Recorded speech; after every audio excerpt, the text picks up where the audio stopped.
This conference will now be recorded.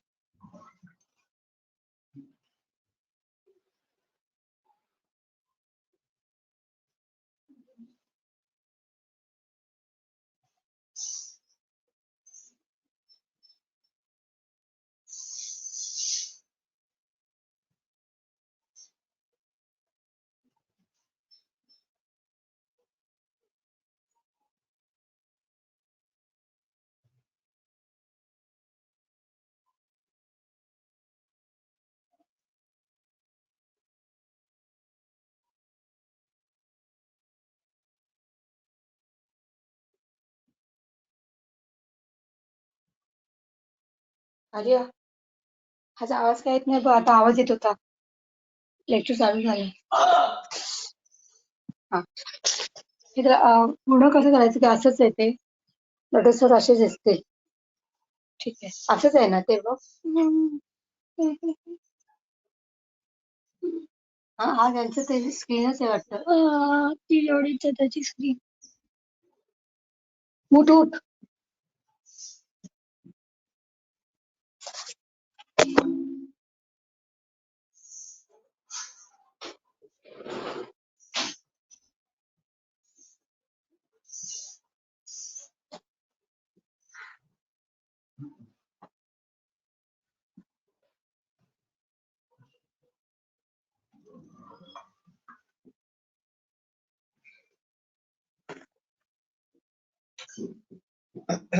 अद्य शुक्रवासरः अथवा गुरुवासरः ज्येष्ठ शुद्ध प्रतिपदा दिनांक 11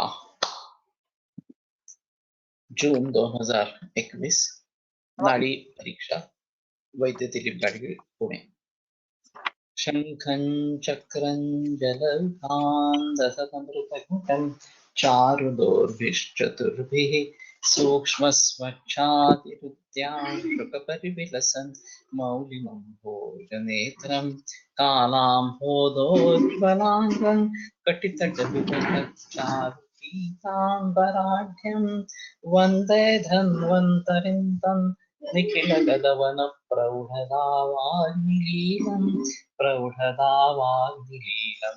ब्रह्मणो विसमारब्धामात्रेयाद्ये पूजिताम् अस्मदाचार्यपर्यन्तां वन्दे गुरुपरम्पराम् आयुर्वेदरतं वन्दे माधवाख्यं महागुरुम् आयुर्वेदामृतं सर्वं शिष्येभ्यो यः प्रदत्तवान् द्रष्टाज्ञानी दृष्टकर्मा कृतकर्मा तथैव च अध्यापको विश्वश्रेष्ठो महान् संशोधकस्तथा गुणैरेतैः समुदितैः यत्कार्यं प्रतनोति सः समृद्ध्यर्थं हि कार्यस्य वयं नु प्रयतामहे सरस्वत्यै नमो यस्याः प्रसादात् पुण्यकर्मभिः बुद्धिदर्पणसङ्क्रान्तं जगदध्यक्षमीक्षते आत्रेयं प्रथमं वन्दे आयुर्वेदजगद्गुरुम् आयुर्वेदामृतं सर्वं गृहीत्वा हि सुरेश्वरात् अग्निवेशादिकेभ्यो यत्प्रेच्छत्वं सत्तमः प्रथमं तन्त्रकर्तारम् अग्निवेशं नमाम्यहम्।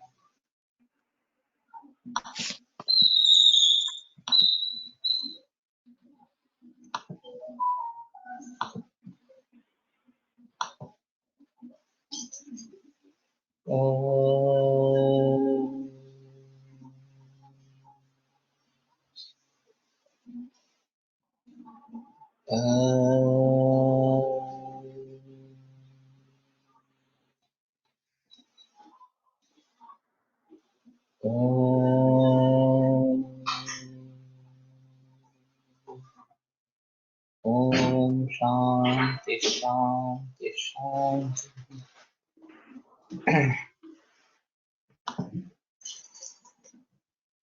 तो हम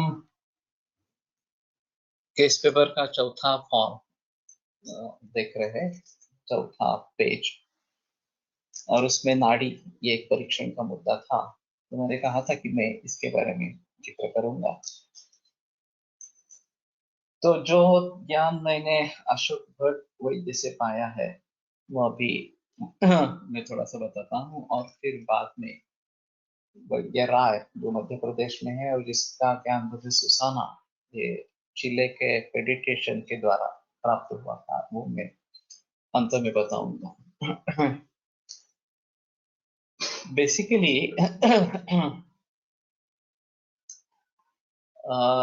इनका जो वर्णन है अशोक भट्ट सर का तो थोड़ा सा वो किसी ग्रंथों में नहीं है। जो रावण कृत नाड़ी परीक्षा और कणाद कृत नाड़ी परीक्षा, ये जो ग्रंथ है छोटे से है, उसका और इनका कुछ संबंध नहीं है। और शायद इन्होंने इसका ज्ञान अपने बड़े भाई पुरुषोत्तम श्रीपाद भट्ट इनसे लिया है। तो पुरुषोत्तम श्रीपाद भट्ट अब नहीं रहे, अशोक श्रीपाद भट्ट भी अभी नहीं रहे। हाँ, पुरुषोत्तम श्रीपाद भट्ट वेदांत में या अध्यात्म में काफी बड़े इस प्रकार के गुरु थे। उनकी इंटीग्रेटेड प्रैक्टिस थी। और अशोक भट्ट की शुद्ध आयुर्वेद की प्रैक्टिस इस प्रकार की। तो मेरा संबंध उनसे ज्यादा नहीं आया, पुष्टि भट्ट से ज्यादा संबंध नहीं आया। क्योंकि मैं शुरू से ही केवल आयुर्वेद करना ऐसा ही सोच रहा था। फिर भी आध्यात्मिक दृष्टया वो ऊंचे दर्जे के थे और संभवतः अशोक श्रीपाद भट्ट ने उनसे विद्या सीखी है, ऐसा मुझे लगता है, मुझे मालूम नहीं सकता। तो इनका नाड़ी का देखने का एक अलग तरीका है, कठिन साम सूक्ष्म इस प्रकार से नाड़ी को पहचानते हैं, कि कहीं किसी ग्रंथों में इसके बारे में वर्णन इस प्रकार का नहीं है। बेसिकली इड़ा, पिंगला और सुषुम्ना, ये जो तीन नाड़ियां योग में बताई जाती है। तो इड़ा वाम नाड़ी को रिप्रेजेंट करती है, पिंगला जो है वो दक्षिण नाड़ी को रिप्रेजेंट करती है, और सुषुम्ना जो है वो बीच वाली होती है। और ऐसा कहा जाता है कि अर्धधारी नटेश्वर में दाहिना अंग पुरुष का और बायां अंग जो है वो स्त्री का इस प्रकार का है। तो नाड़ी में उन्होंने इस पुरुष तत्व के लिए कठिन नाड़ी और जो स्त्री तत्व है उसके लिए स्थूल नाड़ी या साम नाड़ी, साम का और एक भी मतलब है, लेकिन स्थूल नाड़ी इस प्रकार का विभाजन किए। तो ये स्थूल नाड़ी क्या होती है? तो जरा बड़ी डोरी, जिसको हम सुतली इस प्रकार से कह सकते हैं, वो स्थूल नाड़ी इस प्रकार की कही जाती है। अब एक मेरे सामने ये छोटी सी है, ये एक्चुअली सुतली की जो है वो ज्यादा बेहतर इस प्रकार की रहेगी। तो ये जो दिखाई देती है ये सुतली इस प्रकार की, और उसमें भी कठिन ये बात कहते थे। तो भी कोई भी छुरी रहती है तो उसका एक जो है वो धारदार इस प्रकार का है, और दूसरा जो छोर होता है उसके हम आसानी से अपने अंगुली घुमा सकते हैं, उसको वो कठिन इस प्रकार से कहते थे। और ये धारदार वाला जो है उसको सूक्ष्म या तीक्ष्ण इस प्रकार की नाड़ी कहते थे। तो एक समझने के लिए है, वैसे नाड़ी में कैसे देखा जाए ये एक अलग चीज रहेगी। और सूक्ष्म अगर ये छोटा दौरा हम लेते हैं, इससे बहुत ही छोटा, जो पुड़ियों को बांधने के लिए इनके द्वारा प्रयोग में लाया जाता है, वो अगर लेते हैं तो वो सूक्ष्म इस प्रकार के कहेंगे। स्थूल और सूक्ष्म, बड़ा और छोटा, इसी प्रकार से ये थोड़ा सा रहेगा। तो कहने का तात्पर्य अर्थ ये है कि ये केवल हमारे समझने के लिए है, और किसी ना किसी से तरीके से अगर हम उसको समझ पाएंगे तो ठीक है। ते छुरी के जो जिसको हम आसानी से स्पर्श कर सकते हैं, उस भाग का जो स्पर्श है वो कठिन नाड़ी है, और ये वात प्रकोप, खास करके अपानवायु का प्रकोप बताती है, ऐसा उनका कहना है। तो इस प्रकार का अगर स्पर्श है तो प्रायः मलावष्टम्भ, आत्मान, ये लक्षण होते रहते हैं। एक अहम चीज है कि यथा वीणागता तंत्री सर्वान रागान प्रभाषते तथा हस्तगता नाड़ी सर्वान रोगान प्रभाषते, ये एक प्रख्यात श्लोक है। कि वीणागत तंत्री सभी रागों को प्रकाशित करती है, उसी प्रकार नाड़ी जो है वो सभी रोगों को प्रकाशित करती है और ग्रंथों में रोगों की नाड़ियां दी गई है। लेकिन भट्ट परंपरा में हमने जो देखा है वो रोग नहीं दोषों को ही देख पाते हैं और दोषों के आधार पर ही कुछ निदान इस प्रकार का करते हैं, उसके आधार पर लक्षणों को पूछते हैं और लक्षणों के आधार पर निदान होता है। ये एक महत्वपूर्ण है। डायरेक्ट रोग का निदान कुछ रोगों में है, उनके कृमि वगैरह इस प्रकार के हैं, लेकिन बाकी सभी मानवों में दोषों का निदान करना और दोषों के आधार पर के लक्षणों से रोगी की परिस्थिति समझने की कोशिश करना, ये सिलसिला रहा है। तो ज्यादातर मरीज इस प्रकार के होते हैं कि कठिन नाड़ी होती है, अपान वायु का प्रकोप होता है, मलावष्टंभ होता रहता है और उसके जरिए आत्मान ये लक्षण दिखाई देता है या पेट में गुरुता इस प्रकार की दिखाई देती है।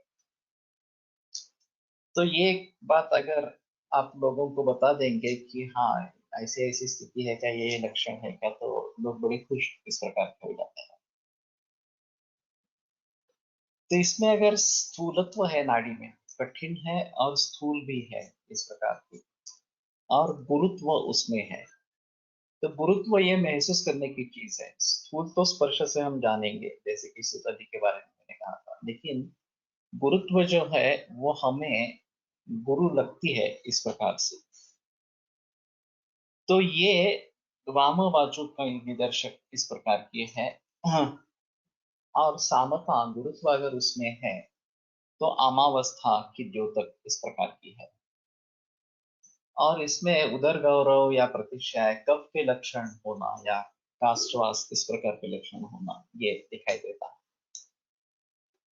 विदेशों में जो मैंने तरीका अपनाया था वो पहले मैं नाड़ी देखता था, फिर उदर परीक्षण करता था, उरक परीक्षण करता था और फिर मैं बताता था कि मुझे क्या महसूस हो रहा है वो मैं बताऊंगा। उसमें एडिशन डिलीशन और कुछ जानकारी आप देना चाहते हैं तो दे दो। और ज्यादातर लोगों में उनके सिम्टम्स कवर हो जाते थे, तो कोई प्रॉब्लम नहीं हो जाती थी। और कुछ लक्षण अगर छूट गए हैं तो वो फिर बता देते थे ये भी लक्षण है।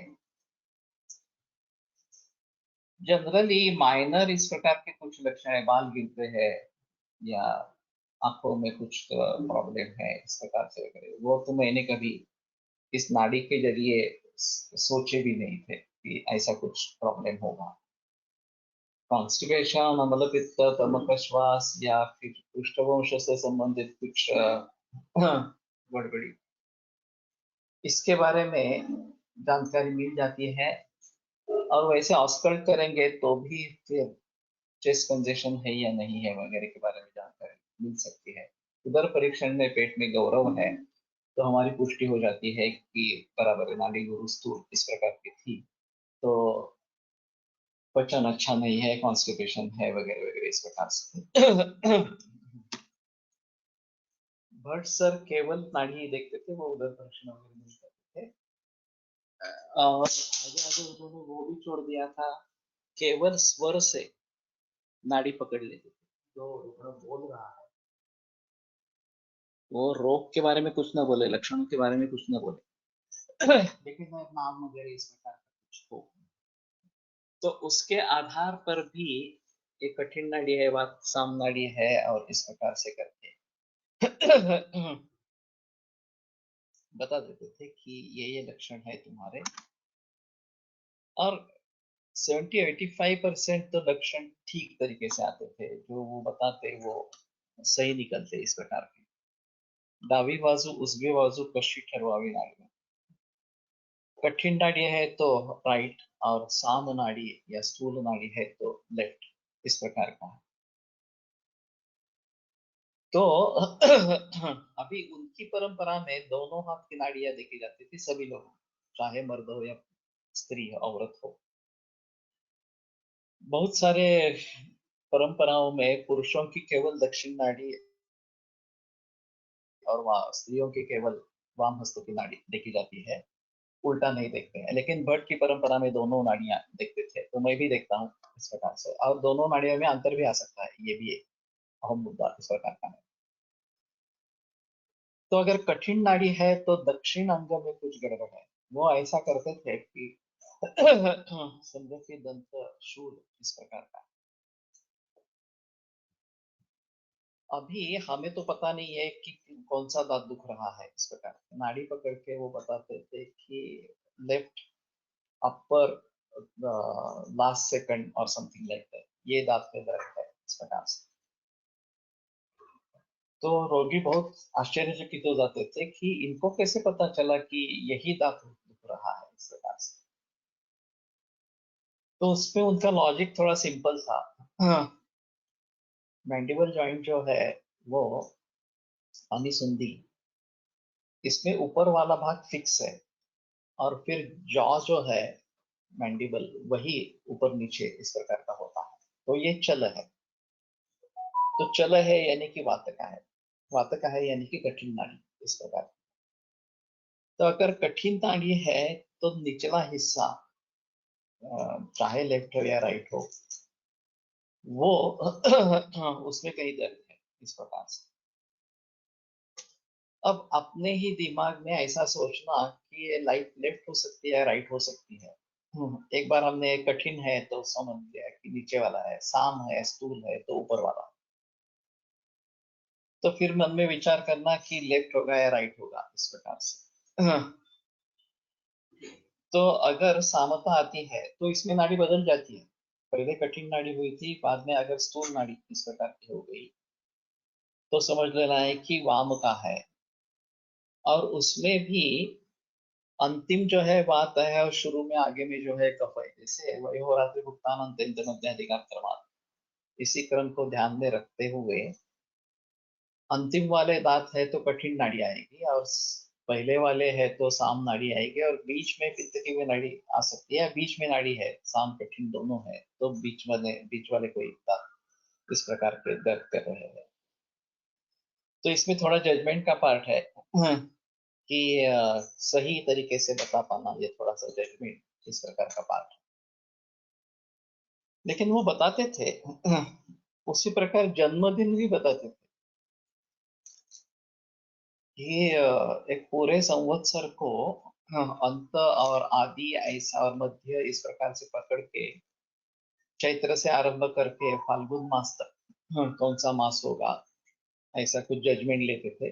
नाड़ी कठिन है, साम है, बीच वाली है इस प्रकार से। फिर उसमें भी कौन सी तिथि होगी, कृष्ण पक्ष होगा, शुक्ल पक्ष होगा, और फिर कौन सी तिथि होगी, या अंग्रेजी कैलेंडर के अनुसार भी इस प्रकार से 1 से 10, 10 से 20, 20 से 30 इस प्रकार से कुछ क्लासिफिकेशन करके बताते थे। और ये बड़ा अजीब लगता था उसका।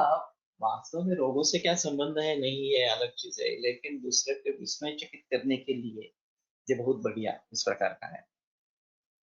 मैंने ऐसे ही नाड़ी देखी थी, और फिर मुझे लगा भाद्रपद है, चतुर्थी है, वगैरह वगैरह सब। तो मैंने तो पूछा कि आपका गणेश त्योहार का जो दिन है वो जन्म तारीख, जन्म तिथि है क्या? वो बड़े आश्चर्यचकित इस प्रकार के रहे। और गणेश चतुर्थी के दिन उनका जन्म हुआ था, और इसलिए वो काफी फेमस इस प्रकार से रहा था कभी रिश्तेदारों में। तो इस प्रकार से ये जो लॉजिक है उसमें, एक तो कठिन है या आसान है। कठिन है तो दाहिनी बाजू, और आसान है तो बाई बाजू इस प्रकार से। अब इसी सूत्र को लेकर गर्भलिंग का अनुमान भी कर सकते हैं कि कठिन नाड़ी है तो पुंगर्भ की संभावना ज्यादा है, साम नाड़ी है तो स्त्री गर्भ की संभावना है। अब मैं ऐसे करता था कि नाड़ी लिख के रखता था, मरीज को भी देता था लिख के, कभी 7वें 8वें महीने में रुबड़ा आई है दिखाने के लिए, और उनको कहता था कि डिलीवरी के बाद ये खोलना। जैसे मैंने दूध नाड़ी का प्रयोग पीठ पे बताया था कि साइमन करके मेरा एक दोस्त है ऑस्ट्रेलिया में, तो उसकी लड़की प्रेग्नेंट थी, वो मेलबर्न से 1000 किलोमीटर दूरी पर थी, मैंने कभी उसको देखा भी नहीं था। फिर भी मैंने साइमन की नाड़ी देखकर उसके लड़की के बारे में अनुमान बताया था, पूर्वानुमान, कि क्या हो सकेगा, वो लड़का है लड़की है, कब होगा वो, इस प्रकार से। और वो बिल्कुल सही आए।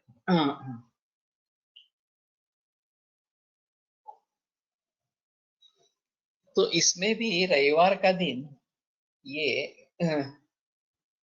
छुट्टी का दिन ज्यादातर इस प्रकार का है। अभी यूएई में दाढ़ी देखनी है तो शायद शुक्रवार का दिन छुट्टी का दिन है, ऐसा समझकर थोड़ा करना पड़ेगा। तो शनिवार रविवार सोमवार ये थोड़े से कफ के बाजू में जाने वाले हैं। मंगल बुध गुरु ये थोड़े से पित्त के बारे में जाने वाले हैं, और शुक्र शनि रवि, शुक्र शनि और कुछ हद तक रवि, लेकिन शुक्र शनि ज्यादा, ये वात के बारे में, इसके बारे में सोचना है। तो डिलीवरी कब होगी, कौन से दिन होगी, और फिर उसी प्रकार से दिन में सुबह से 6 से लेकर 10 तक कफ का काल, 10 से 2 तक पित्त का काल, और फिर वात का काल। रात में फिर इसी प्रकार का सिलसिला, शुरू में कफ और मध्य रात्र में पित्त और उस समय वात। ऐसा सोचकर कहाँ पे ये करना है, कैसे जजमेंट लेना है, ये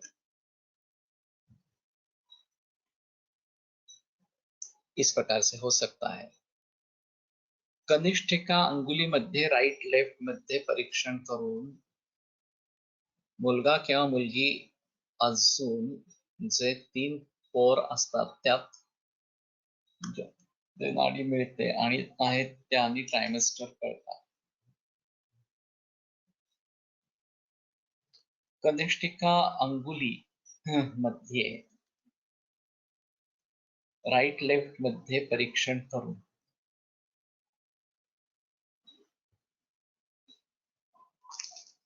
ये तो मैंने नहीं देखा है, लेकिन किससे अगर पढ़ा है या किससे अगर सीखा है तो एक बार शेयर करो। ते 3 पोर असतात ज्यामध्ये नाडी मिळते त्यांनी ट्रायमेस्टर कळतात। तर्जनीमध्ये आणि अनामिका या बोटांच्या स्पर्शानुसार वातपित्त कफ असे ठरवतात का?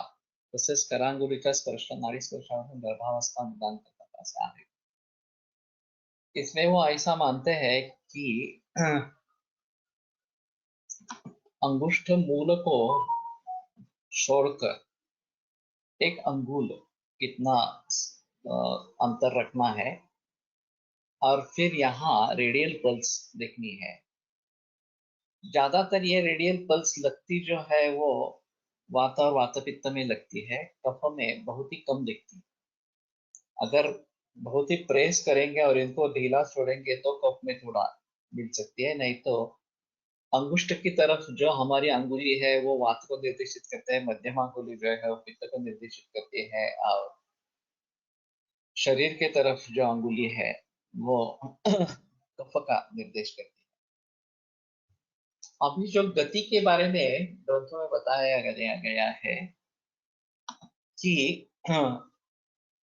सर्प गति, हंस गति और मंडूक गति, ये जो बातें बताई गई है वो मैंने कोशिश की है, मुझे पता नहीं चला है उसके बारे में। ये सर्प गति है वात का निर्देश करने वाली, इस प्रकार है। हंस गति कफ का और मंडूक गति पित्त का। तो मैंने कोशिश की थी इसके बारे में जानकारी पाने के लिए, लेकिन हुआ नहीं था इस प्रकार से। और अशोक भट्ट सर की नाड़ी परीक्षा में तो ये नहीं था। इस प्रकार के हंस गति वगैरह इसके बारे में कोई निर्देश नहीं था। और वो दोष का प्राधान्य समझने के लिए आवश्यक इस प्रकार की चीज रहेगी। यहाँ पे कठिन और साम इनके जरिए दोष का प्राधान्य वाता और कफ इस प्रकार से निर्धारित होता है। तो इसी प्रकार की विचार पद्धति से आप किसी भी बारे में सोचना चाहेंगे तो पॉसिबिलिटीज रहती है कि आप भली भांति कुछ बता सकेंगे। अगर कोई चीज खोई गई है और नाड़ी कठिन है तो ये बोलते कि संभावना बहुत कम है, और नाड़ी साम है तो पाने की संभावना है। इस प्रकार से फिर दिशाओं के बारे में भी इस प्रकार से सोच सकते हैं, कौन सी दिशा में इस प्रकार का होगा। दक्षिण जो बताई गई है वो दक्षिण नाम से ही वो दाई बाजू इस प्रकार की बताई जाती है। सूरज की तरफ खड़े रहेंगे और दाहिना हाथ जिस दिशा में जाता है वो दक्षिण दिशा है।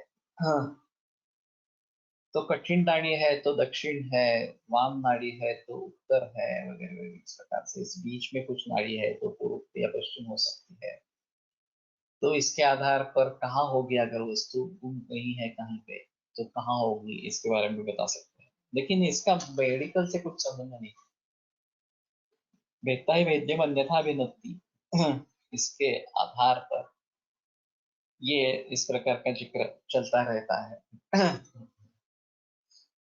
और मैं समझता हूँ कि हमें इससे कुछ लेना देना नहीं है, लेकिन दोषों के बारे में, रोगों के बारे में अगर पता चले तो ये बात सही इस प्रकार की है। और एक बात निश्चित है कि रोगी बहुत आश्चर्यचकित हो जाते हैं और फिर ये इंप्रेशन काम कर देता है। अगर हमें बाकी दूसरे तरीके से निदान नहीं हुआ, हमारी चिकित्सा भी ज्यादा अच्छी नहीं रही, तो भी केवल नाड़ी से विस्मयचकित होकर उसका जो विश्वास हम संपादन करते हैं उसी से आगे काम हो जाता है, क्योंकि ये एक खास बात है आयुर्वेद। तो अगर इस तरीके से देखने की कोशिश इस प्रकार से करेंगे, गर्भावस्था का निदान सामावस्था से होता है। अगर हम गर्भी अवस्था है या नहीं है इस विचार से नाड़ी देखते हैं और सामावस्था प्रतीत होती है तो संभवतः गर्भिणी अवस्था है। और ये मैंने देखा भी है। अब ये 41 बरस की औरत आई थी, मेंसेस वैसे भी बहुत ही इरेगुलर थे, उसका एक 18 बरस का लड़का है और 6 महीने के बाद, बरस के बाद मेंसेस आते थे। हाँ, एक दफा मुझे आई, मेरे पास आई और मैंने नाड़ी देखी और मैंने पूछा कि मेंसेस कब हुए हैं, वो बोले 3 महीने हो गए। तो मैंने कहा कि एक बार सोनोग्राफी करवा लो। तो उसने ज्यादा सीरियसली नहीं ले लिया और 1 महीने के बाद दवरुत निर्माण होने लगे। तो फिर से मेरे पास आई, तो मैंने कहा कि तुम सोनोग्राफी करो भाई। सोनोग्राफी में पता चला कि 4 महीने का गर्भ है। अब 41 उम्र, पहला लड़का 18 बरस का है और फिर इस प्रकार की नौबत आ गई। फिर काफी बहस हुई, टर्मिनेट करना है नहीं करना है, और सभी ने इनकार किया कि 4 महीने हो चुके हैं तो टर्मिनेट नहीं करना। तो फिर आगे डिलीवरी हुई, लड़का हुआ इस प्रकार से। तो कहने के तात्पर्य अर्थ ये है कि नाड़ी के जरिए इस प्रकार से हो सकता है। और दूसरा भी, जो मेरे पास पीसीओडी की मरीज रहे हैं तो उनमें भी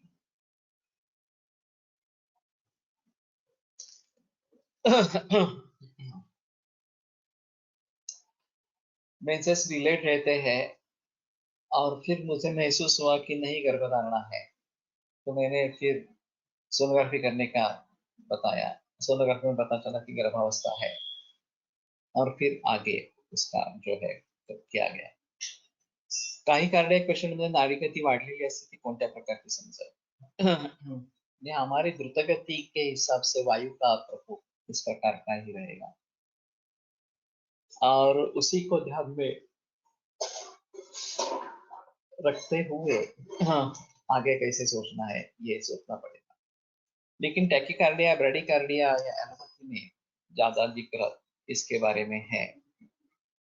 और फिर उनका एक उसके लिए अलग निर्देश है कि ऐसा है तो क्या करना है वगैरह वगैरह इस प्रकार से। मैं हृदरोग का निदान ज्यादातर करता हूँ ऑस्कल्टेशन से करता हूँ। और ऑस्कल्टेशन मुझे अगर अगर मुझे कोई गड़बड़ी लगी तो मैं सीढ़ियाँ चढ़ने पर सांस फूलती है क्या ये पूछता हूँ। हाँ में जवाब आया तो फिर आगे होमोसिस्टीन, लिपिड प्रोफाइल वगैरह सब करवाने के लिए कहता हूँ, और ज्यादा ही दिक्कत है तो ईसीजी करवाने के लिए कहता हूँ। और फिर हृदरोग अगर डायग्नोसिस हो जाता है तो एक अलग माहौल इस प्रकार का होता है। लेकिन नाड़ी के आधार पर मैंने ज्यादा प्रयास नहीं किया है हृदरोग के बारे में सोचने के लिए। ये ऑस्कल्टेशंस के जरिए ज्यादा समझ में आता है। और ठीक है, किसी न किसी तरीके से हमें समझ में आना चाहिए, यही महत्वपूर्ण इस प्रकार की बात। तो कहने का तात्पर्य अर्थ ये है कि ये कठिन और साम, ये का वात और कफ, इन दो दोषों के बारे में जिक्र करने वाली नाड़ी इस प्रकार की है। और दोनों नाड़ियां हो सकती है, कठिन भी है और साम भी है। तो सामावस्था भी है और अपान का प्रकोप भी है। ये ज्यादातर बहुत सारे लोगों में पाया जाता है। मैं जब नाड़ी लिखता हूँ तो कठिन साम इस प्रकार के, और इसमें साम कठिन या कठिन साम ये थोड़ा अंतर रखता हूँ। ज्यादा क्या है, कठिन है या साम? तो साम ज्यादा है तो साम कठिन लिखता हूँ, जब ज्यादा कठिन है तो कठिन साम इस प्रकार के लिखता हूँ। और ये मासिक रजस्राव सुरू होण्यापूर्वी किंवा सुरू असताना नाडीमध्ये काय बदल आढळतात? मैंने ज्यादा जिक्र नहीं किया है। वात की गति बढ़नी चाहिए और कठिन नाड़ी होनी चाहिए, ऐसा है। लेकिन थोड़ा सोचकर इसके बारे में बता सकते हैं, और थोड़ा अभ्यास करने से इसके बारे में पता चलेगा कि प्रवृत्ति चालू है नहीं है इस प्रकार से, या शुरू होने वाली है। कई औरतों में मैंने ये बताया है कि नाड़ी में सामता है तो जल्दी नाड़ी आने की संभावना नहीं है, चाहे दोनों में भी हो गए हो, पीसीओडी की पेशेंट है। और कठिन नाड़ी है तो चांसेस है कि मेंसेस 1-2 दिन में आ जाएंगे वगैरह। और फिर वार को भी देखना है कौन सा वार है। तो अगर शुक्रवार शनिवार इस प्रकार का है तो स्राव होने की संभावना ज्यादा इस प्रकार की रहेगी। ये सापेक्ष है, नहीं तो सभी ऋतु प्रवृत्तियां केवल शुक्रवार शनिवार ही होगी, ऐसा तो नहीं है। तो उस स्थिति को ध्यान में रखते हुए करना है। और दूसरी अहम चीज है कि हमारे मन में जो विचार है उसके अनुसार नाड़ी बदलेगी। रोगी के मन में जो विचार है उसके अनुसार भी नाड़ी बदलती है, इसलिए दूध नाड़ी हो सकती है। कि अगर दूध रोगी के बारे में सोचता है तो रोगी की नाड़ी उसके हाथ में लग जाती है, इसलिए दूध नाड़ी कह सकते हैं। तो इसी प्रकार हम जिस प्रकार से, अभी मैं पहले मैंडिबल में प्रॉब्लम है, वहां का दांत दुख रहा है या ऊपर वाला दांत दुख रहा है, ये मुझे सोचना है। मैंने नाड़ी कठिन पाई तो हाँ ठीक है, नीचे वाला है।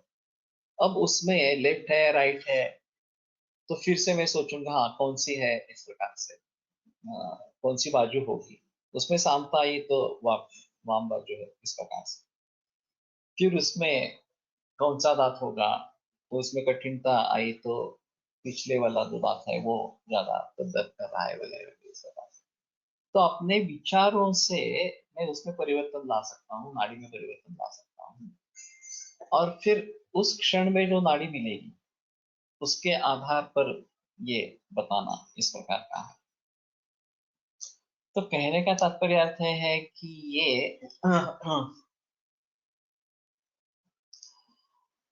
परीक्षण के आधार पर बार बार करने से इसके बारे में जानकारी होगी।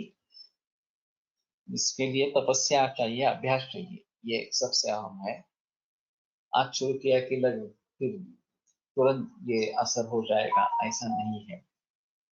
लेकिन निरंतर अभ्यास करते रहेंगे तो होगा।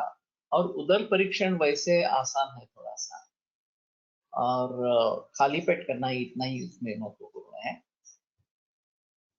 और फिर इसमें गौरव आत्मान वगैरह ये बातें दिखती है तो थोड़ा सा आसान होता है कि हाँ नहीं, बच्चन अच्छा नहीं है वगैरह वगैरह इस प्रकार से बारे में, या वायु का प्रकोप है, मलावष्टन है, इसके बारे में सोच सकते हैं। तो शुरू में ये कोरिलेशन देखने की कोशिश करो कि नाड़ी में गुरुता है, कठिन साम नाड़ी है, और उदर परीक्षण भी भारी है, और गुरुत्व महसूस हो रहा है, आत्मान महसूस हो रहा है, इस प्रकार। तो वैद्य के विचारों से परसेप्शन में फर्क क्यों और कैसे होता होगा? ऐसा है कि देखने वाला जिस प्रकार से देखता है उस प्रकार से उसका ज्ञान होता है। मानाधीना मेय सिद्धि इस प्रकार से बताया जाता है। मेय जो है वो मान के अधीन है। अभी जो व्यक्ति उसको देख रहा है, जो व्यक्ति नाड़ी महसूस कर रहा है, वो किस उद्देश्य से नाड़ी को देख रहा है, इसके आधार पर उसका देखने का तरीका अलग इस प्रकार का होता है, उसका होने वाला ज्ञान अलग अलग इस प्रकार का होता है। तो ये करके देखो, जब तक आप करेंगे नहीं तब तक आपको पता नहीं चलेगा। वही नाड़ी बदल जाती है, आप सोच में बदलाव लाते हैं तो वही नाड़ी बदल जाती है। और मुझे ये देखना है, ऐसे करके अगर करेंगे तो वही नाड़ी सामने आएगी। जैसे द्रोणाचार्य ने सभी छात्रों को कहा था कि वो जो पंछी है उसके आँख का छेद करना है, क्या क्या दिखता है, तो सभी ने सभी का वर्णन किया जो भी दिख रहा था। सिर्फ अर्जुन ने कहा कि मुझे भी वही आँख दिखती है, तो ऐसा कुछ नहीं है। तो फिर उसको बाण छोड़ने की अनुमति दे दी। उसी प्रकार हम क्या देखना चाहते हैं, हमारी ज्ञान की प्रक्रिया जो है वो अंदर से बाहर है, बाहर से अंदर नहीं है। इनमें अभी ऐसा किया जाता है कि बाहर से प्रकाश किरण अंदर जाते हैं, प्रतिमा निर्माण होती है, फिर बिंदु द्वारा एनालिसिस इसका होता है इस प्रकार से। लेकिन हमारे हिसाब में अगर देखा जाए तो हम सोचते हैं कि मुझे ये देखना है, मुझे सुनना है, और फिर आत्मा मनसा संयुज्यते मनः इंद्रियेण इंद्रियं वर्तेन तथा ज्ञानम इस प्रकार से। तो ये बात समझ में आनी चाहिए। गुरुनाड़ी आणि सामनाड़ी मध्ये फरक कसा समजा? गुरुनाड़ी सामनाड़ी है, स्थूल नाड़ी और सामनाड़ी में फर्क क्या करेंगे, तो गुरुत्व नहीं है तो स्थूल ही है, सिर्फ कफ की निदर्शक है। और साम है, उसमें तो साम कफ इस प्रकार का है, सामावस्था और कफ इस प्रकार का कॉम्बिनेशन है गुरुनाड़ी। हाँ, तो गुरुत्व ये फील करने की बात है, अपने उंगलियों से ये गुरु है और ये लघु है, इस प्रकार से स्पर्श को जानने का प्रयास करना। तो ये करके करके ही होगा, ऐसे नहीं। इड़ा पंगिला से नाड़ी परीक्षा संबंध जोड़ता ये इनका हो सकता है। हाँ। अभी ऐसा है, जो दक्षिण नाड़ी है वो पुरुष की जो तक इस प्रकार की है, और वो सूर्य नाड़ी बताई जाती है। और पिंगला जो, सॉरी, और इड़ा जो है, ये पिंगला की बात हुई, और इड़ा जो है वो नामो नाड़ी है, चंद्र की नाड़ी बताई जाती है। इसमें अगर शरीर में उष्णता बढ़ी हो तो चंद्र नाड़ी को उत्तेजित करना है और सूर्य नाड़ी को थोड़ा आश्वस्त करना है। और उल्टी, अगर शरीर में ठंडापन बढ़ गया हो तो सूर्य नाड़ी को उत्तेजना देनी है और चांद्र नाड़ी को थोड़ा शांत रखना है। एक मैंने किस्सा सुना था भावसार सर से, कि भावसार सर, वैद्यनानंद सर, बाबू नानक और कोई दूसरे एक दो वैद्य एक प्रवास कर रहे थे, बम्बई जा रहे थे पुणे से डेक्कन के लिए, और पीछे एक छोटा बच्चा था और तेज बुखार था उसको।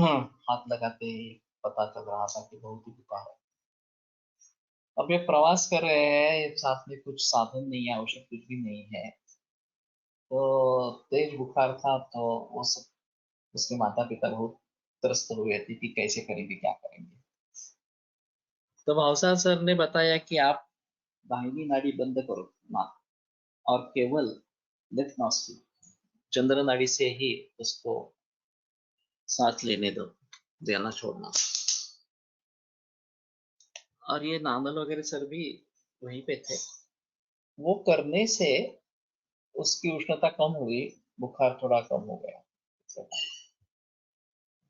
तो ये प्रैक्टिकल है। अब मुझे मालूम है, और तेज बुखार में मैंने भी उसके बाद में इसका प्रयोग नहीं किया है, लेकिन ये कर सकते हैं अगर इस प्रकार की स्थिति है। तो चंद्र नाड़ी या चंद्र, दाएं बाएं, दाहिने से बाएं नाक से लेना और दाहिने से छोड़ना, और यही प्रक्रिया करते रहना। अनुलोम विलोम में एक से लेना, दूसरे से छोड़ना, दूसरे से लेना, पहले से छोड़ना, ऐसा करते हैं। तो ये बैलेंस करने वाला है।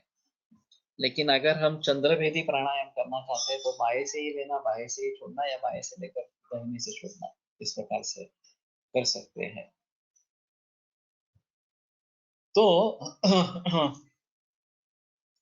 अगर उष्णता बढ़ानी है तो सूर्यभेदी प्राणायाम इस प्रकार का कर सकते हैं। उदरातील विविध अवयवानुसार विविध बोटांवरती स्पर्श संवेदना होता आणि निदानास मदत होते, ऐसे वैद्य लाडसर सांगतात। मैंने उनकी किताब नहीं पढ़ी है, पल्स वाली जो है वो काफी बड़ी है, और उनका अंग्रेजी भी अच्छा है इस प्रकार से। तो काफी ये इम्प्रेसिव इस प्रकार की है। तो अगर कोई चाहते हैं तो उसके आधार पर कुछ सीखने की कोशिश करे।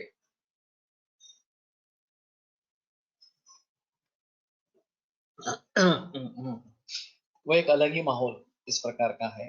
जब पुणे में थे ताराकन अस्पताल में, तो मैंने कभी देखा नहीं था उनको नाड़ी के आधार पर कुछ निदान करते हुए इस प्रकार से। मैं सेकंड ईयर में था तो वो थे, और हमारी क्लिनिक्स उन्होंने ले ली है। उसी समय या रॉबर्ट सोबुड़ा मेरे साथ में था। वो जैसे वापस गया तो नाम लाड सर भी चले गए, और फिर वहां अल्बुकर्क में उन्होंने अपनी एक इंस्टीट्यूट बनाई। और अमेरिका में लोग उनको बहुत मानते हैं, इसके बारे में संदेह नहीं है। उनसे काफी टीवी चैनल्स पर व्याख्यान हुए हैं, और वो काफी इम्प्रेसिव इस प्रकार के। तो आहे, ओके। तो वो देखो, अगर नाड़ी परीक्षण के बारे में यूट्यूब पर उनके लेक्चर्स है, तो वो देखो। आप हो सके तो फॉलो करने की कोशिश करो, देखो उसके आधार पर कुछ हो सकता है। तो कहने का तात्पर्य अर्थ ये है कि जितना हम बिल्कुल अन्यथा नहीं, हम भी इसके बारे में कुछ सोच सकते हैं, अलगता से विचार कर सकते हैं, और सफलता भी पा सकते हैं। ऐसी स्थिति नहीं है कि सफलता नहीं पाते। एक अहम मुद्दा है कि हमारे यहाँ त्रिदोष सिद्धांत तो ये बहुत ही बेसिक सिद्धांत है, और उसके जरिए सभी रोगों तक पहुंच सकते हैं। दोषाय वही सर्वेषां रोगाणां एक कारणं, यथा पक्षी परिपतन करतः सर्वं मुक्तः छायामत्येति नास्यां यथा वक्त्रं तथा विकारजातं विविधं त्रिगुणां नातिवर्तते, तथा स्वधातु वैषम्य निमित्तमपि सर्वदा विकारजातं त्रिं दोषान्। ये जो बात बताई गई है, तो उसके आधार पर हम जरूर सभी रोगों तक पहुंच सकते हैं। और ये एक अहम बात इस प्रकार की है, अगर हम नाड़ी में दोष को भली भांति पकड़ पाते हैं, तो फिर ये बड़ी चीज इस प्रकार की रहेगी। अरे कुछ, हाँ कुछ बड़ी चीज इस प्रकार की होगी। और उसके आधार पर हम लोगों को काफी प्रभावित कर सकते हैं। तो कहने का तात्पर्य अर्थ ये है कि अगर हम कौशल्य पाने की कोशिश करेंगे तो कौशल्य पा सकते हैं, ये संदेह नहीं है। फिर बाद में मैं जैसे कोलट कर सर के पास जाने लगा और ये केस टेकिंग वगैरह ये सब हुआ, उजव्या डाव्या कापूस स्वप्नाला फरक पड़त होता। इडा पिंगला से कुछ संबंध नहीं होगा मेरे ख्याल में। अगर कुछ स्राव वगैरह आ रहा है तो ये कॉटन रखना ठीक है, लेकिन ऐसी स्थिति नहीं है तो शायद कोई संबंध इस प्रकार का नहीं रहेगा।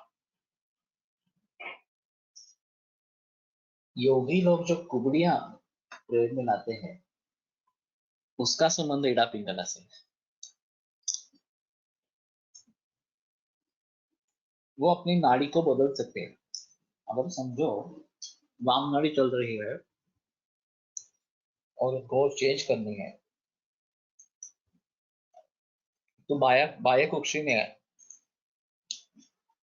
क्रचेस रखते हैं, फिर वो बंद हो जाते हैं, दाहिनी शुरू हो जाती है। उल्टा तो एक मैंने सुना था। और दूसरा पुंसवन के बारे में, अब तक कंसेप्शन से पूर्व अगर ये सम विषम दिवस का पालन कर रहे हैं तो एक संभावना होती है उचित संतति प्राप्ति। लेकिन उस समय ध्यान नहीं दिया, प्रेगनेंसी हो गई और फिर हमारे पास दूसरे महीने में आ गए।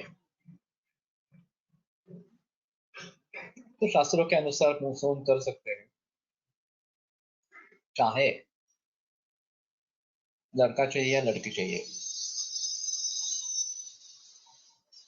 उसमें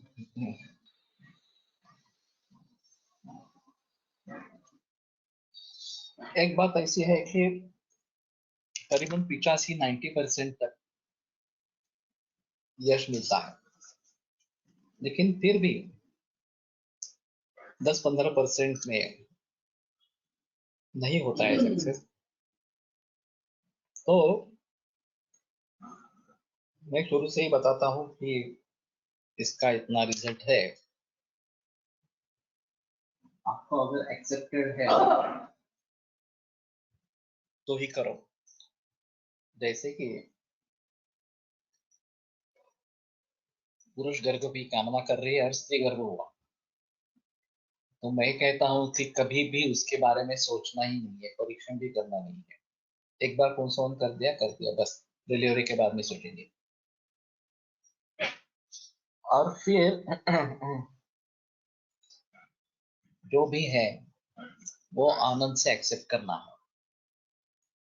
तो ये तैयारी है तो ही करते हैं, और मरीज हमारे विश्वास में होना चाहिए, क्योंकि अभी इसके बारे में काफी बहस है। इसको अंधश्रद्धा कह के इसके खिलाफ कदम उठाना वगैरह वगैरह ये सब चल रहा है। आमच्या ग्रंथात असं वर्णन आहे, नाहीतरी करायचं असतं तर त्याच्या नव्यानेच करायचं असतं. आम्ही आम्ही सांगतो तुम्ही बघा. बराबर है। वैसे तो वही कहेंगे कि हमारे ग्रंथ के अनुसार ये है इस प्रकार से, लेकिन फिर भी तकलीफ हो सकती है, तो इसके बारे में थोड़ा सा जो इस प्रकार का रहना है। तो मैं सोच रहा था कि बलि पुरुषकारो ही दैवम प्रतिवर्तते, ऐसा ग्रंथों में लिखा है। अगर पुरुषकार बलवान है तो दैव को भी हरा देता है इस प्रकार से। तो ये अपयश क्यों आता है, फेलियर क्यों आता है? तो मैंने थोड़ी पूछताछ की तो योग के लोगों ने बताया कि जब आप दाहिने या बाएं नाक में डालते हैं उस समय वो नाड़ी चालू होनी चाहिए, चालू करेगा होनी चाहिए। अगर वो किसी ना किसी तरीके से ब्लॉक है, दूसरे नाड़ी से दूसरे नाक से श्वासोश्वास हो रहा है, तो इसका कोई उपयोग नहीं होगा। ये बीज जैसे जो भूमि अच्छी नहीं है तो बीज उगेगा नहीं, उसी प्रकार ये स्थिति है। अब ये कैसे समझेंगे कि कौन सी नाड़ी चालू है? तो हाथ अंगुलियां नासाब के सामने रखकर कौन सी नाड़ी चालू है ये देखना, और अगर वो चालू नहीं है तो उस साइड में लेटना, तो ये शुरू होती है, ऐसा उनका कहना है। और फिर दवा डालना ये शुरू होने के बाद। ये एक मुझे वहां पे पता चला था। डीएनएस असेल तर एका बाजूचे श्वास प्रायः अधिक घेतला जातो, यामुळे औष्ण्य शैत्य वाढत असेल का? पॉसिबल है। तो डीएनएस अगर है तो उसकी ट्रीटमेंट करनी है, नस्य से ठीक होता है, ऑपरेशन की जरूरत करनी पड़ती है, जैसे ऐसा नहीं है, और ऑपरेशन करने से भी फिर से बिगड़ता है।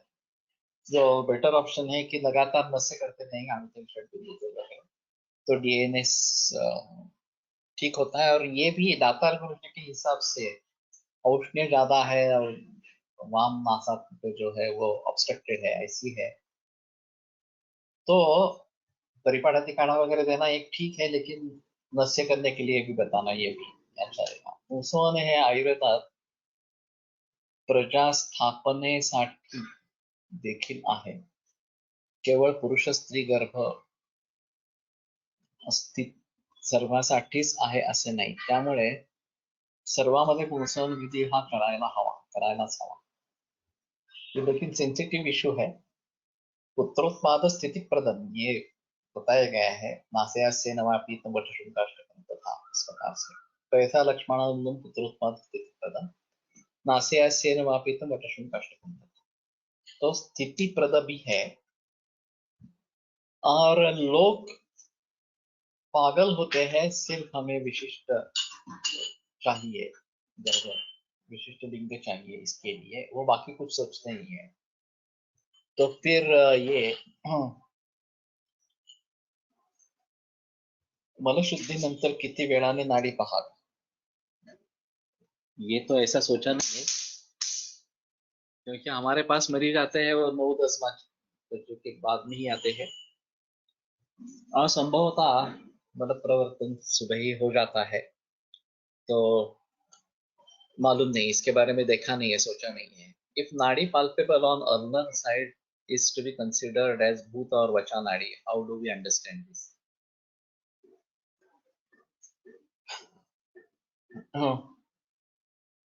इसके दो अर्थ हो सकते हैं। ये जो अल्नर नाड़ी इस प्रकार की है, ये पूर्वोत्पन्न व्याधियों के बारे में भी बताती है, ऐसा कुछ कहना है कि पहले बचपन में टाइफाइड हुआ था या फिर कामला हुई थी वगैरह वगैरह इस प्रकार से। और फिर भट्ट वैद्य के अनुसार वो कालावधि कौन सा है ये भी थोड़ा बता सकते हैं कि इतने बरस में ये हुआ था वगैरह। इसका एक दूसरा तरीके से प्रयोग कर सकेंगे, शायद अंदर नाड़ी देखने की जरूरत है या नहीं है। जिन रोगों का संबंध गर्भावस्था से होता है उनमें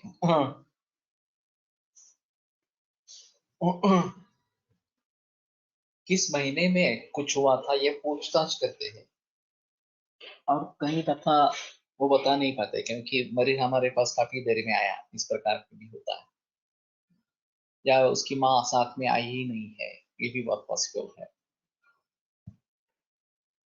तो फिर नाड़ी के अनुसार कौन सा मंत्र हो सकता है ये थोड़ा सा देखेंगे, और फिर उसके अनुसार कुछ दवाइयाँ उस महीने की दे देंगे, तो ये हो सकता है। डावी नाकपुडी अंगठा दाबून बंद करून उजव्या बाजूने श्वास उच्छ्वास जोरात करायला लावून उजवी चालू होईल झाली की पुंसवन करतो। ओके, सर असे करत, ओके, तो ठीक है। शंखनाडी लागत असेल तर कोणते निदान असू शकते? इसके बारे में मुझे तो कोई अनुभव नहीं है शंखनाडी, लेकिन पल्सेशंस कभी कभी दिखती है। हाँ, मैं बात कर रहा था अल्लर नाड़ी की। तो ये भूत नाड़ी, वचा नाड़ी इस प्रकार की भी कही जाती है, लेकिन बीच में जो नाड़ी है, जो टेंडन्स के बीच में कभी कभी नाड़ी लगती है, वो भूत नाड़ी या वचा नाड़ी कही जाती है। और अगर वो स्पष्ट रूप से लगती है या उसका बल ज्यादा है, तो इसके बारे में जरूर सोचना है कि कुछ गड़बड़ आदि दैविक इस प्रकार की है, और पूरी पूछताछ करनी है। श्राद्ध पक्ष के बारे में कोई इंसिडेंस इस प्रकार का है क्या, कि जहाँ पे ग्रह बाधा, भूत बाधा इस प्रकार की हो गई। लेकिन अल्लर नाड़ी से इसी प्रकार का होता है ऐसा नहीं बता सकते। थोड़ा पूर्वोत्पन्न व्याधि से के बारे में भी जिक्र होता है, लेकिन बीच वाली जो नाड़ी है इसमें, इसके बारे में थोड़ा सोच सकते हैं। और शंख नाड़ी तो मैंने देखी है कुछ मरीजों में, लेकिन ज्यादा जिक्र उसके बारे में नहीं किया है। तो ये सदगोरटकर सर का अच्छा है कि भाई नाकपुड़ी बंद करके फिर अगर पूंसवन करना है तो दाहिनी जब चालू हो जाए तब उसमें से करना, ये बेहतर ऑप्शन है। एक बार डीएनएस है या नहीं ये देख लेना। डीएनएस की चिकित्सा करवाना, जैसे कि ये नस्य करना है, इस प्रकार से बहुत ही ज्यादा पॉलिप्स है, अर्श है, तो फिर अर्श की चिकित्सा करना। ताप्यादि लोह मैं प्रयोग में लाता हूँ, या सूरन वटक, इस प्रकार से नासार्श के, नासार्श समझ कर। और फिर जब ये ठीक हो जाए तो ये नस या पूंछवन वगैरह इस प्रकार से करना, ये थोड़ा सा कर सकते हैं। सूक्ष्म नाड़ी, ये बिल्कुल पतला दौरा जो होता है उस प्रकार की होती है, और ये प्राणवह स्रोतस कटी पृष्ठ इन अवयवों की निदर्शक इस प्रकार की है। भृंग नाड़ी, मध्य नाड़ी, मध्ये लागणारी पितृदोष, अल्नर नाड़ी, वचा नाड़ी, ग्रह बाधा सर असे समजा। तो ठीक है, भृंग नाड़ी या वचा नाड़ी, ये भृंग का एक अजीब किस्सा है। भट्ट सर सभी पुड़ियों में गंधक डालते थे, शुद्ध गंधक बहुत कम मात्रा में होता था, और उसकी शुद्धि भृंगराज स्वरस में करते। वैसे गंधक की शुद्धि दूध और घी में भी है। तो इसमें हर पुड़ी में जितनी भी अंगार पुड़िया होंगी, उस सभी पुड़ी में ये कॉमन रहेगा। तो मैंने पूछा कि ये क्यों देते हैं आप, तो बोले कि भृंगराज का प्रयोग श्राद्ध और पक्ष में होता रहता है, और इस प्रकार से अगर पितृदोष से संबंध है तो भृंग का प्रयोग करना है, और इसलिए सभी में डालते थे। लेकिन ऐसा नहीं है कि भृंग नाड़ी, मध्य लागणारी नाड़ी, पितृदोष, अंदर नाड़ी, वचा नाड़ी, ग्रह वाला। तो मैं थोड़ा सा इसको ध्यान में रखता हूँ। तो मेरा मंतव्य है कि अगर इस प्रकार से करना है, तो जिन मरीजों में हमें लगता है कि नहीं ये पितृव्य दोष है, श्राद्ध पक्ष के जरिए, श्राद्ध पक्ष घर में हो नहीं रहे वगैरह, तो भृंग का प्रयोग इसमें करना है या ज्यादा बेहतर। परंतु अल्लर नाड़ी ही तर सर्वांमध्येच लागत असते, वही बात है। इसलिए उसके आधार पर ये सोचने की कोशिश करेंगे कि पूर्वोत्पन्न व्याधि से कुछ संबंध है क्या, चाहे टाइफाइड हो, कामला हो, अम्लपित्त हो, कुछ भी हो, इस प्रकार से उससे कुछ संबंध है क्या, ये थोड़ा देखने की कोशिश करेंगे। कृमि नाड़ी के मैं अगले बार बताऊंगा, वो एक अलग नाड़ी है। परंतु अल्लर, हाँ, तो ये सभी में पाई जाती है। और फिर उसके आधार पर ग्रह बाधा इस प्रकार का निश्चय करना थोड़ा सा मालूम नहीं कंफ्यूज करने वाला इस प्रकार का रहेगा। फिर भी अगर ये बलवान है तो उसके बारे में कुछ सोचना है, अगर बलवान नहीं है तो ज्यादा जिक्र उसके बारे में नहीं करना है ये। और बाकी भी माहौल देखो किस प्रकार का है, तो उसके आधार पर ग्रह बाधा है या नहीं है इसके बारे में हम सोच सकते हैं। तो ठीक है, आज यहीं पे रुकते हैं, कल यही सिलसिला चालू रहेगा। और अगर कल पूरा नहीं हुआ तो फिर अगले गुरुवार को भी चालू रखेंगे। देखते हैं।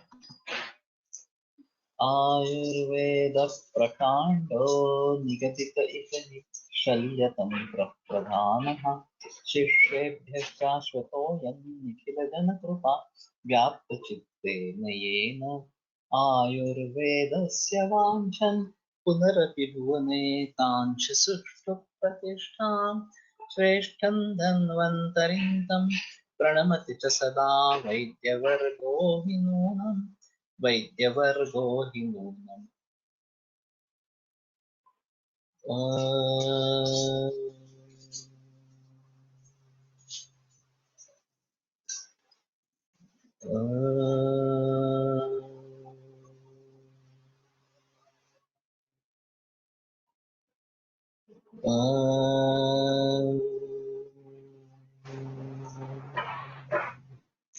अंगुष्ठ मुलापाशी मुलापाशी भावनाडी पाहतात, भावनाडी, ये मालूम है भावनाडी से क्या मतलब है। बरेच रुग्णात एका हातात वचा नाडी लागते व दुसऱ्या हातात लागत नाही, काय विचार करावा। तारतम्य से देखते कि उसका विचार करना है नहीं करना है इस प्रकार से। विरम्यते व्याख्यान व्यापारात् श्वः पुनरपि दिशामः।